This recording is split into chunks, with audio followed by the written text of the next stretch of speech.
कविता आभार का चमत्कार। आभार के वाक्यों को दोहराते समय एक सुकून, एक हल्कापन, एक अपनापन की महक आती है। आभार के वाक्यों को दोहराते समय एक सुकून, हल्कापन, अपनापन की महक आती है। यही है आभार की शक्ति। शिकायत छोड़ जब हम आभारी बनते हैं तब अवचेतन मन की ऊर्जा शुभ में बदल जाती है। यह एक साधारण प्रक्रिया है, किंतु जब आप इसे साधना बना लेते हैं तो ये एक असाधारण शक्ति बन जाती है। आपका जीवन बाहरी मेहनत से नहीं, भीतरी ऊर्जा से चलता है। जब आपकी ऊर्जा आभार से भरी हो तो आपकी इच्छा पूर्ण हो जाती है। जब मन शिकायत से भरता है, मेरे पास कुछ नहीं है, मेरी किस्मत ही खराब है, तो ब्रह्मांड उसी घटना को पुनः पुनः आपके जीवन में लाता है। किंतु जब मन आभारी वाक्य जैसे मैं भरपूर हूँ, मैं संपन्न हूँ, मेरी किस्मत अच्छी है, मैं भाग्यशाली हूँ इत्यादि वाक्यों को हम दोहराते हैं तो ब्रह्मांड वास्तव में हमारे जीवन में उसी भाव को प्रगटाता है।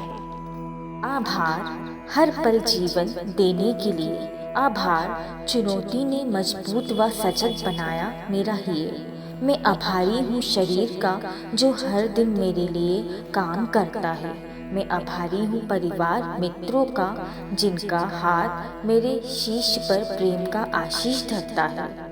उस ज्ञान का मैं आभारी हूँ जो मुझे रोज एक बेहतर इंसान बनाता है। मैं अपनी गलतियों का आभारी हूँ जो मुझे सीख देता है व मुझे विनम्रता के गुण से सजाता है। दिव्य शक्ति का मैं आभारी हूँ जो अंधकार से बाहर निकाल लाती है। मैं अपने सपनों का आभारी हूँ जो मुझे जीने का कारण बन जाती है। मैं अपनी उस ऊर्जा का आभारी हूँ जो हर सुबह जीने की प्रेरणा देती है। मैं इस पल का आभारी हूँ क्योंकि यही पल मेरी सच्चाई को रच रही रहती है। पूर्ण निष्ठा से, कृतज्ञता से भरकर जब हम आभार करते हैं तो चमत्कारिक लाभ जीवन में आता है। बस इसमें संदेह ना हो, पूर्ण धैर्य और विश्वास हो तो बुरा दिन बदल जाता है। एक उदाहरण से समझते हैं आभार करने का जीवन में हुआ चमत्कारिक लाभ। एक व्यक्ति जिसके पास ना नौकरी, ना पैसा, ना रिश्तों में शांति, इसलिए शिकायत का था स्वभाव। एक बार साधु से सुना, जो है उसके लिए करो धन्यवाद, अन्यथा मन व किस्मत शिकायत करने से होती है खराब। उस व्यक्ति ने कहा, मेरे पास है ही क्या जिसके लिए मैं करूं धन्यवाद, कृपया कर हे साधु दीजिए मुझे जवाब।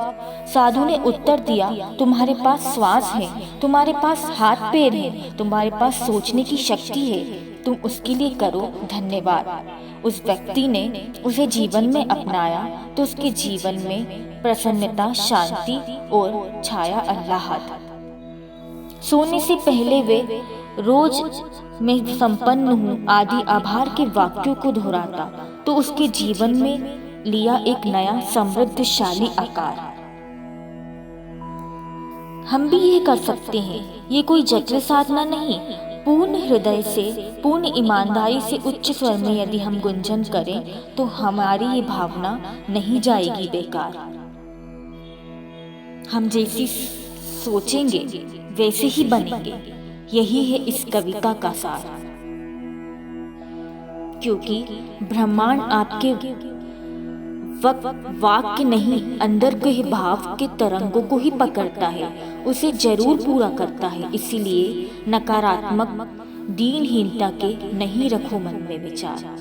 तो आज से यह सीख लो, मन में ठान लो कि सकारात्मक तरंगों से मैं शांत हूँ, मैं संपन्न हूँ आदि आदि सकारात्मक तरंग वाक्यों के द्वारा मैं अपने आत्मगुण को करूँगा विस्तार।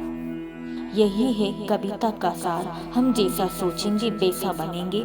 यही है कविता का सार। यही है सौभाग्य का आविष्कार। यही है आभार का